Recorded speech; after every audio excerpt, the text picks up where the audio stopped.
E aí, meus amigos, espero que vocês estejam bem.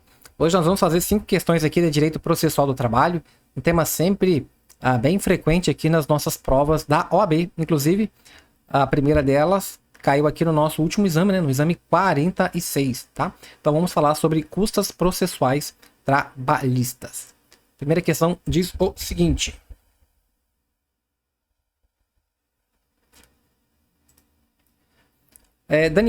Daniele, assistida pelo seu sindicato de classe, ajuizou reclamação trabalhista contra o seu ex-empregador.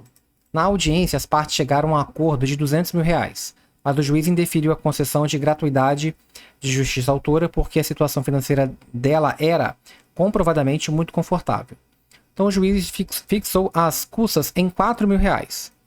Considerando esses fatos e o previsto na CLT, uma vez que nada foi convencionado no acordo, assinale a opção que indica quem pagará as custas.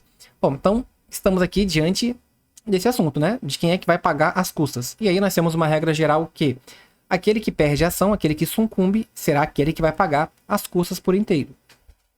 Agora, aqui, quem foi que perdeu? Ninguém. Por quê? Porque fizeram um acordo.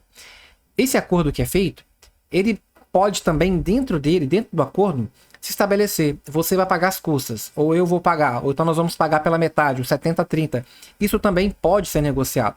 Agora, quando no acordo não é nem tocado nesse assunto, a lei determina que essas custas devem ser divididas igualmente entre autor e réu, tá bom? Então, nesse caso aqui, o reclamado, não. O sindicato, não. Daniele, não. Se de outra forma não for convencionado, o pagamento das custas caberá em partes iguais aos litigantes, tá bom? Deixa eu ver se eu tenho aqui o artigo que fundamenta. Aqui só fala só de quando nós temos aqui. Aqui, ó, sempre que houver acordo, partes iguais. Bom, vamos para a próxima questão. Diz o seguinte, ó. O juízo da 15ª Vara do Trabalho de Canaã, dos Carajás, no Pará, prolatou sentença na qual condenou determinado empregador a pagar diversas parcelas ao ex-empregado, condenando ainda o município de Canaã dos Carajás de forma subsidiária, porque o reclamante era terceirizado e atuava junto a uma escola do município. O ente público pretende recorrer para ser absolvido de qualquer responsabilidade. Então, diante da situação retratada e dos termos da CLT, em relação ao preparo, o recurso ordinário ser interposto pelo município de Canaã, dos Carajás, assinale a afirmativa correta. Então, veja que a ação foi proposta contra uma empresa, mas de maneira subsidiária contra o município. Ou seja, se a empresa não conseguir pagar, quem vai pagar é o município. E o município não quer isso, ele já quer, de cara, não ser responsável por essa ação. Então ele vai manejar o recurso aqui, que é o recurso ordinário, e para isso é necessário o preparo. Então o preparo, nós estamos falando aqui do depósito recursal e também daquelas custas, aquelas taxas judiciárias. Então o município vai pagar preparo? Não, não vai.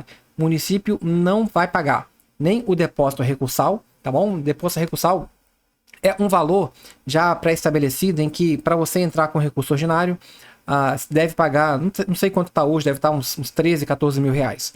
O recurso de revista, por exemplo, ele é o dobro deste valor. Então, quando por exemplo, uma empresa ela perde em primeiro grau, para que ela possa interpor o recurso ordinário, ela precisa depositar ali, fazer o depósito, tá bom? Recursal, nesse valor, e se ela perder aquele valor já é entregue ali a outra parte. E também aquelas custas processuais, tá? Naturalmente, é isso que se paga. Agora, o município ele é isento de ambos, ou seja, o preparo, que é a junção do depósito recursal com as custas, o município ele não vai pagar. Então, não haverá necessidade do preparo. Agora, isso aqui é um tema muito comum, muito explorado pela banca, tá bom? Pela FGV. E tem um quadrinho aqui ó, que eu gostei que o aluno colocou, muito bom por sinal, que diz o seguinte, olha só. A isenção de custas na CLT. A fazenda pública, né, que envolve quem? As autarquias, as fundações públicas que não exploram atividade econômica. Ou seja, sociedade de economia mista não está envolvida aqui e nem empresa pública. Agora, quem mais não paga as custas? Quem mais não paga as custas? O Ministério Público do Trabalho, aquele que é beneficiário da justiça gratuita, e também a massa falida. Agora, o depósito recursal. Depósito recursal, quem não paga? Novamente aqui, o beneficiário da justiça gratuita, as entidades filantrópicas, aquelas que estão em recuperação judicial e a massa falida.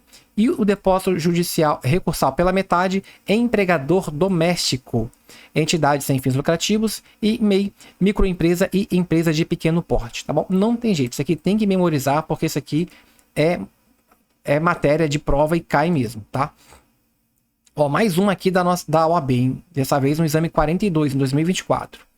Em uma reclamação trabalhista requerendo a responsabilidade civil do empregador em razão de uma alegada doença profissional, o juiz deferiu a realização de perícia. Isso aqui também é um tema muito comum de ser cobrado. Sendo que ambas as partes quesitaram, ou seja, apresentaram seus quesitos, apresentaram as perguntas a serem direcionadas ao perito e indicaram assistentes técnicos. Então, no laudo foi detectado que realmente houve a doença ocupacional. Então, com base nele, o juiz julgou procedente o pedido. Então, sobre os honorários do perito e dos assistentes, considerando o entendimento do TST, assinar a afirmativa correta. De cara, você tem que saber que assistente técnico é opcional.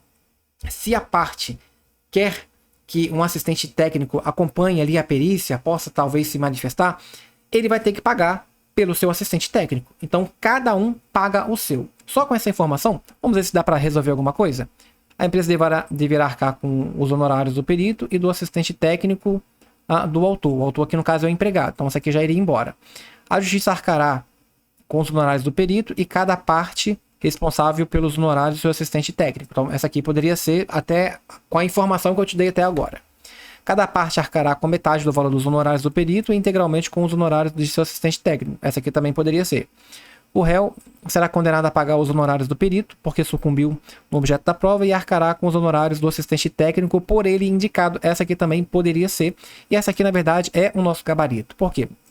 Porque o réu ele será condenado a pagar os honorários do perito. Por quê? Porque ele perdeu na ação? Não. Porque ele perdeu na pretensão do objeto da perícia. Se a perícia era para poder discutir determinada situação e aquela situação a empresa ela perdeu, então como ela foi sucumbente nessa parte da perícia, ela será condenada a pagar o valor do perito. Agora, cada um vai pagar o seu assistente técnico.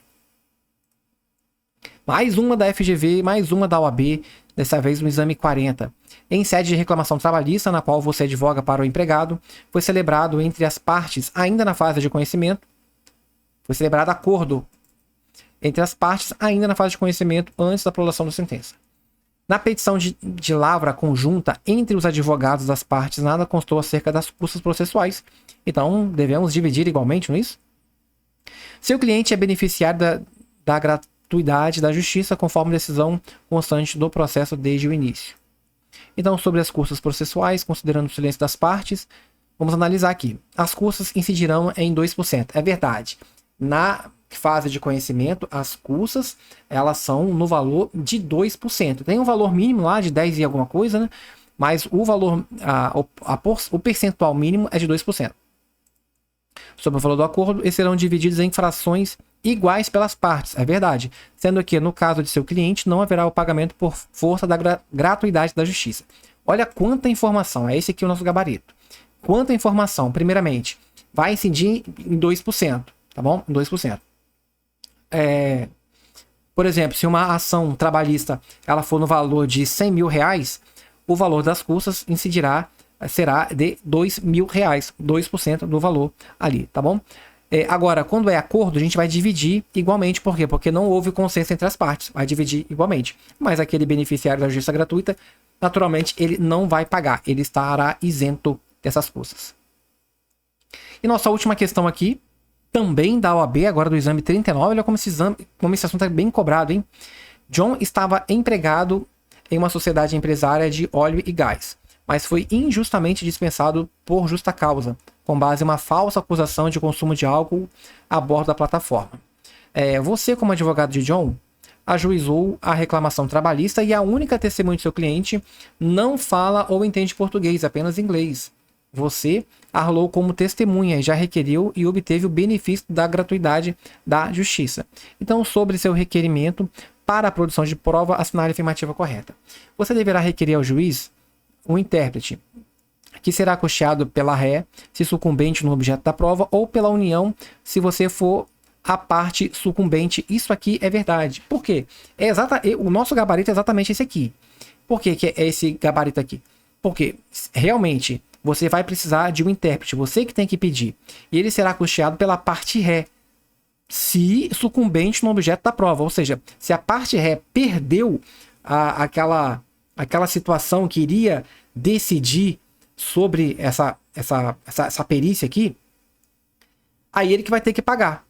Agora, se foi aquele beneficiário da justiça gratuita que perdeu, então quem vai pagar vai ser a União. Por quê? Porque ele é beneficiário da justiça gratuita. Tá bom? Vamos ler esse artigo aqui. Depoimento das partes e testemunhas que não souberem falar a língua nacional será feito por meio de intérprete nomeado pelo juiz ou presidente.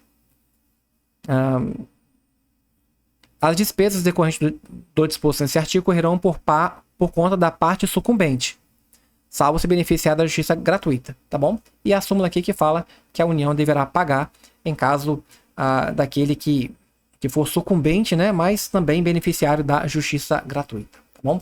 Bom, 5 questões aqui sobre este assunto importante e que pode naturalmente voltar a cair no nosso exame 47. Desejo a você bons estudos, um abraço e até a próxima. Tchau, tchau.